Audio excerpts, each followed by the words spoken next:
Hey guys, Ritchie here from Just Play Tabletop Wargaming. Been a while. Hi.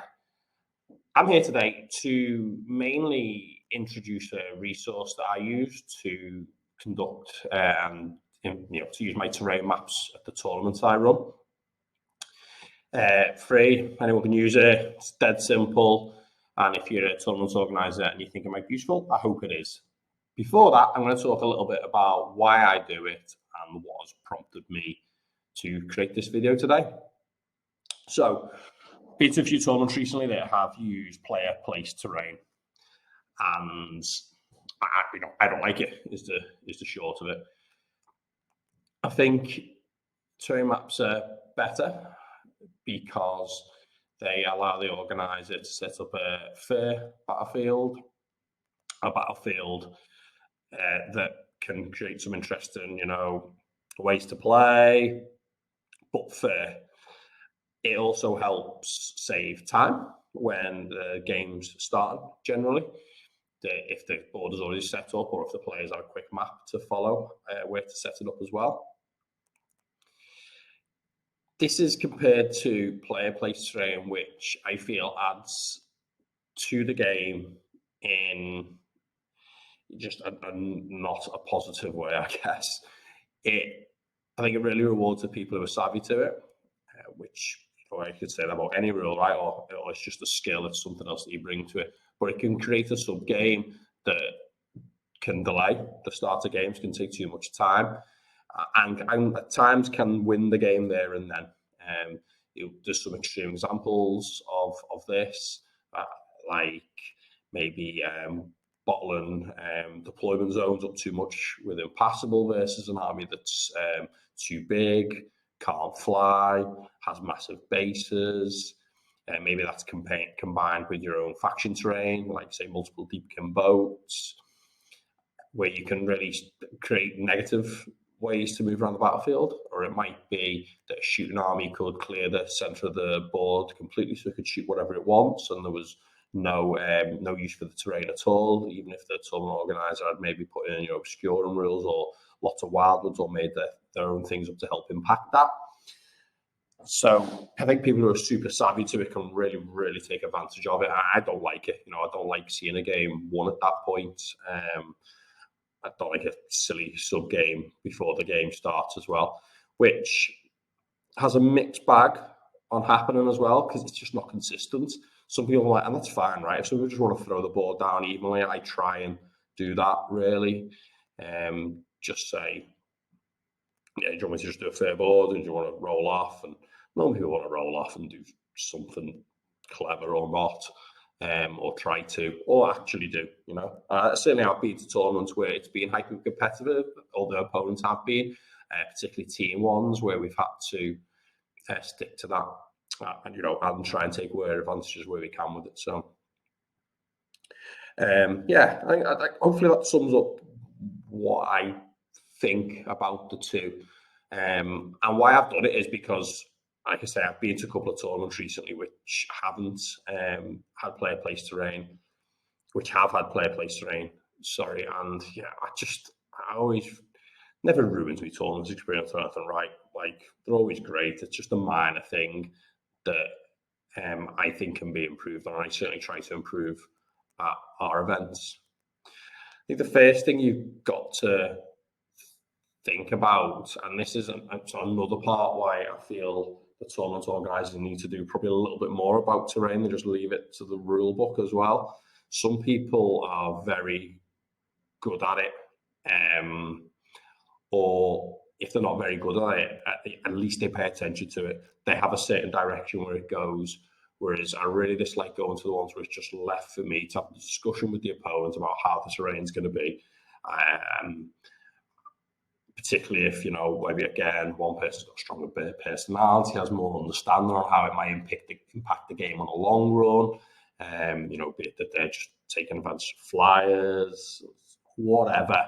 I like it to be set out from the start.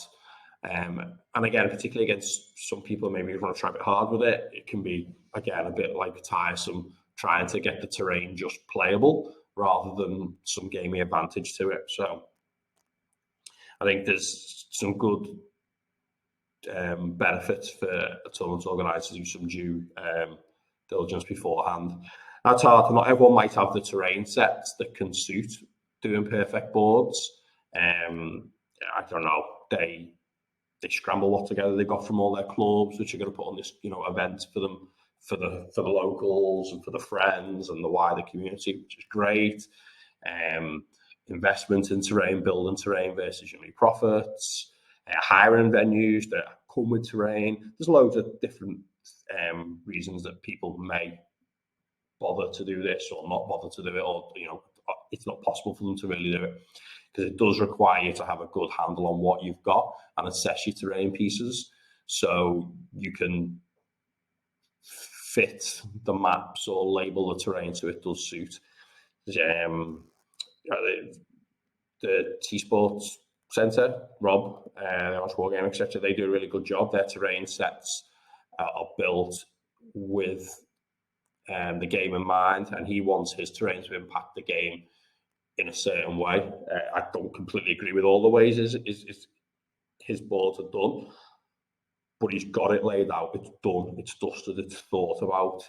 When you go to the table, you know what you're playing on. It's clear. I think that's really important. Whereas sometimes you go and the terrain's just ancient, maybe it's old, or it's been made to look cool, which is great, but it's not particularly playable. But I think a lot of time you can just fix that by taking stock of what you've got and deciding how you're going to label some of your terrain. So this all fits into this resource basically that I'll go through now, where I've made it. A couple of people have used it and other people have asked me for it. I just thought I'd put it out there open, because also it might be a time or to get something like this done for people, or just you don't know where to start, right? So a very quick guide for anyone when you find this of what to do and what not to do. But here's a summary of the 4 pieces of terrain that I use. First of all, so I have wildwoods. It's simple, it explains itself. I have defensible. Again, they explain themselves. This is a garrisonable building, and you could set a number depending on the size of your buildings, whatever you see fit. But when you're defensible, you also cannot stand on it unless you garrison it. So again, a lot of this for me is all about keeping the models on the table, not having them stuck to the sides of walls or on massive angles or flyers on top of things that no one else can get to, or models just taking control of a piece that nobody else can get onto to fight them. So this is using defensible is quite important to me. I also have a little caveat in there. If it's destroyed, it gains the impassable keyword, because otherwise if you just leave it as defensible and then it's destroyed, it's going to make the terrain doesn't go. You don't take it off and leave rubble and put stones on. It's still there. And there's some buildings that when destroyed and they're not going to be impassable or defensible anymore, you can set up to massive advantage. I've seen a big Chaos Dreadfort, this happened to it, get destroyed. The unit not fall out of it. The unit end up on top, on the battlements in an even better position than it was before, because it took 6 inches movement to get up to it. So, and they were still in cover. They were out of line of sight even then from some stuff where they weren't before. So I think it's important, if you are going to use defensible, that when they are destroyed, they become impassable, so you don't create the problems you were trying to stop in the first place. The next is impassable. This is a bit of a made-up word, not completely, but no models may end its move or be set up on a terrain piece marked as impassable. You can move through a passable terrain piece. You can't move through an impassable terrain piece, unless you can fly. So this is generally like rocks, anything you can't stand on, very obvious things. But I also use it for any building that I think maybe it doesn't look like a complete garrisonable building, or I don't want too much garrisonable. Any piece of terrain that I look at and think, my gosh, that's going to be really hard to play on. Where are the models going to stand? Are they going to fall off? Really difficult. The last one's cover. So this is your area terrain that you want models to be able to stand on, be able to get cover saves, maybe a bigger piece that Sinister or Inspire might impact, something like that. So this terrain piece falls under us for covering the core rulebook. In addition, I put here, there's no movement penalty for passing through cover, but you may not end your move where your model's base does not fit horizontally to the table. tiny caveat, like it's a tiny little bit of rubble or rock, you know, that's okay. But this is about being able to go into some of the terrain, the ones you can use, the ones where there is space to fit your models, but they may have like a rock in the middle or some ruins, something to make it not just be a flat 2D piece of terrain and it look nice on the battlefield, but where you would normally like dock movement for going over it all, which could create the circumstance where you may end up on the side of it if you can't fit through or balanced on it. So I just say you can't end on those pieces. Not everyone's got stuff that's suitable for that. That's quite a hard one. I also don't want, because I use so much impassable and defensible, the board to be so blocked up with terrain that movement's impacted all the time. So this is why I say you can just sort of move through these, a bit like 40k breachable. The other side of this on the terrain setup part, this is just, the players will set this up often. Like, I don't imagine a TO between rounds to be able to do this perfectly all the time. But the players may have maps in the terrain pack. You give them, lots of people print out very lovely laminated sheets, scoring sheets with all the information they need. We've seen that type of thing. War in the Heartlands, the guys do that there. I use projector. I project mine on the screen, where people can look and then move the terrain around. And there's just some basic measurements, because all the terrain's not going to be the same. You know, it'll be different sizes. Some will be bigger, some will be smaller. So this can just help you make sure you get them where I intend for them to be on the map. So I'll look at quickly my terrain types now. So this is like a hill with very steep rocky sides. Now I look at that and I think you can't stand and play on that. Okay, I class these as impassable, because if models do stand where they can, but then there's a 2-inch gap below, how are the models below going to interact with the models on top properly if they're out of reach? Example that made me stop doing that was wardens with a 3-inch reach on top of that, me saying that no one could stand on the side of things and nobody be able to fight them. Okay, so I say they are impassable. They're quite tall, 3 inches, they block line of sight. Now all this terrain is all the stuff that I use at the Justice Series GT. Now, it took me a long time to get these sets, you know, making no money on events or losing money while we're building up, buying mats mostly. A lot of this terrain is affordable, but it can take a while to get the perfect set, but we've built ours with it in mind. Now, this is another example of impassable. This is a realm gate. You can stand on parts of that, but it's got such a small footprint anyway, which is great, like for impassable terrain pieces, in my opinion. Why do you want to bring anything problems in? Why do you want someone flying and landing on top of it? Why do you want some models jammed in there or falling over? It's not worth it. I just make it impassable. We've got wildwoods now, so I remove a lot of the trees. Wild trees are a really difficult one, particularly the official Awakened wildwoods. But you have to sort of decide on them if you want people to not be able to stand on the trees or move through them, because again, it can create very gamey situations for Sylvaneth players. It's a tough one for tiers to decide about that personally. But I take most of my trees off the official wildwoods and I move them to the side, so there's lots of places to stand. But I say you cannot end your move on the tree, but you can move through it for free. These are the wildwoods we made ourselves. We had so many trees left over, we just got some MDF cut. We engraved wildwood on them, stuck the tree right up to the side in the corner. Hopefully it makes it look a bit cooler, you know, and this isn't the best thing you've ever seen, but decent. So we've got flock, we've coloured it, we've painted it. And the tree's out the way so you can fit a unit in there and hopefully again in it with the 3 inches.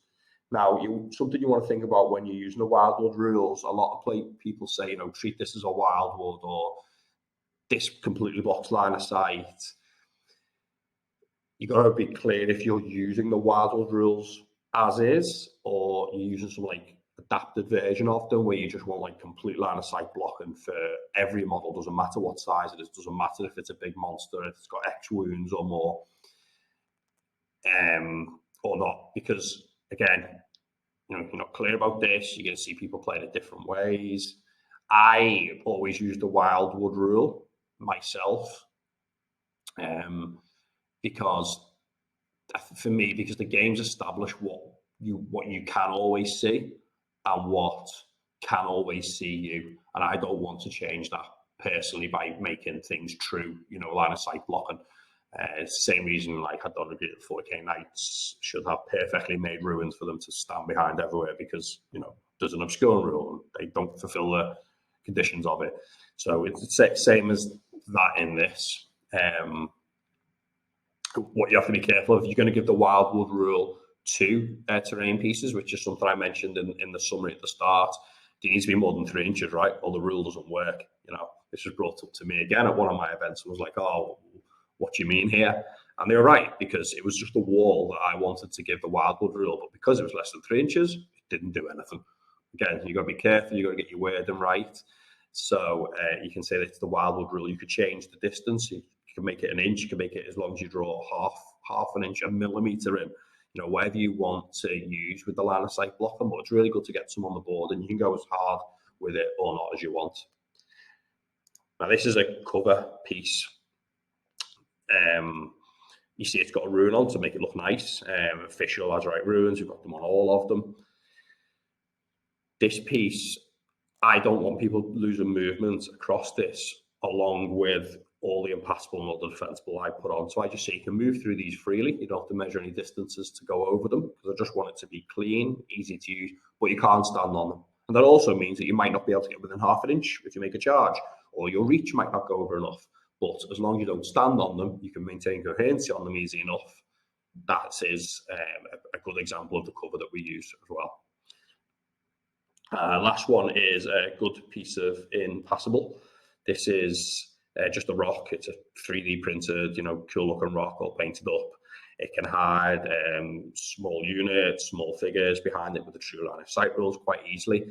And what's great, it has a very small footprint on the battlefield as well. Actually seen Mark Wilson tweet about this day before last, about just making them out of some foam. And he's right, you know, pieces like this, rocks that people can actually hide behind, have a small footprint on the battlefield as well. Very easy to make, very impactful, and easy to play on. So this is really good. So with that in mind, I think you want to look at your terrain that you have in your collection, or if you're thinking about building your collection, maybe you can think about some of the ways we've built terrain as well. But decide, what can people stand on? What can they actually move around on and use properly? There's some terrible pieces of terrain doing the rounds that are just so unplayable. But look cool, sound. I get that. But I don't think that you can. I do think you can have cool terrain and balancing it with some of these rules that we've said to make them usable as well. So you don't have to get into weird situations. You can make something like that impassable. You know, you might not make a rock outcrop garrisonable, but, you know, yeah, you can make it impassable. But they don't have to be so big, and that is something you've got to consider. If you're going to have really big impassable pieces, you can't have too many of them, otherwise it's going to be difficult to move around the board as well. We have big impassable pieces. You know, we probably aim to have a big impassable piece, a big defensible piece, and then maybe 2 smaller impassable pieces on the board. We want them to impact gameplay, but positively and not awkwardly. Now, onto the resource. This is a map that I may use for just a series GTs. It's the ones we've used in the past. We've done 6 Nations this year as well. I've shared them with some other TOs. I don't know if anyone ever used them, but this is what you have access to. It's on a program called Canva. There'll be a link.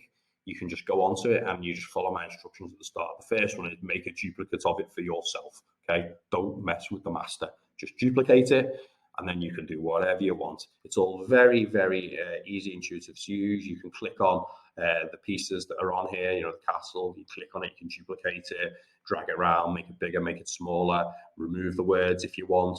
The hard part is that the new maps are all built on here. It's all locked, so you can't fidget them. So it's got all the new maps on for every single one of the missions for the new General's Handbook. So it's very easy for you to take different elements if you want. Just explore Canva, do what you want with it. But I think this is very simple. You can drag a few around. If you've got more impassable than I have, or your boards are going to have more cover on, you know, you can just delete some of the impassable ones and duplicate more cover ones. So, but they're the 4 categories there. They're labeled so people can see what they are when it's projected, or it's in your rules pack that you've printed off. And obviously I've got keywords done here as well for the for all the magical, mystical terrains that are out there as well. Yeah, I've got 8 pieces of terrain on here. I've positioned them, obviously not on objectives, position them in places that I may think are tactically good. These are pretty mirrored board sides. Now, you don't have to mirror them if you don't want to. These aren't mirrored because the terrain types are different, right? There's sinister, there's inspiring, there's damn versus mystical. I like the roll-off to matter. I do like them to be a little bit different. But also your terrain, although there's 2 covering this, it may not be exactly the same, right?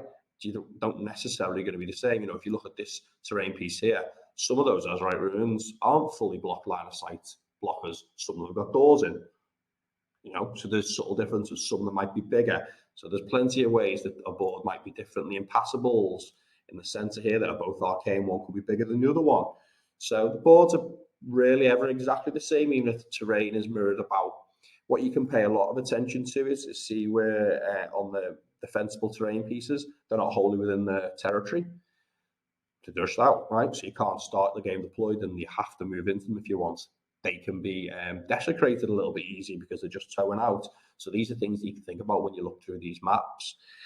This is quite an even mystical terrain setup, but only subtly different. This one here has got basically just near enough complete mirrors. Every single map's on here as well, and you can have a flick through when you get this to see yourself. Some of them you might want the terrain to be, super impactful. There's an arcane versus a damned, quite a big roll-off. Some armies don't care about arcane, some love a 3+1 to hit. Cauldron Overlords love grabbing a piece of damned. Big mysticals in the middle that can have an impact. Because you got some of these that just have very little, right? Inspiring. You got deadlies. These are deployment zones of big cover pieces that have got deadly. And do you want to deploy in it? Do you want to maybe take D3 mortal wounds? You're going to be moving around in it on your first turn. You're going to take more mortal wounds. Is that important against Galatian veteran characters? These little things you can think about when you're setting the boards up. But all these are here for you to use, download, manipulate yourself, move the terrain pieces around, make it suit your own terrain collections that you've got. And every single one's there. Guys, hope that if you think this might be useful for your tournament, use it. You want to recommend it to one of your friends, feel free. All this, you can change whatever you want. You change the font, take my logo off it. It's all there for you guys just to use. Just remember, make sure you duplicate it. Don't make a mess of it. Thanks for watching. If you enjoyed it or you agree or disagree, leave a comment. Yeah, do you like inspiring? So do you like player setup versus set up by the tournament organisers? Just let us know. Thanks for watching, guys. Bye.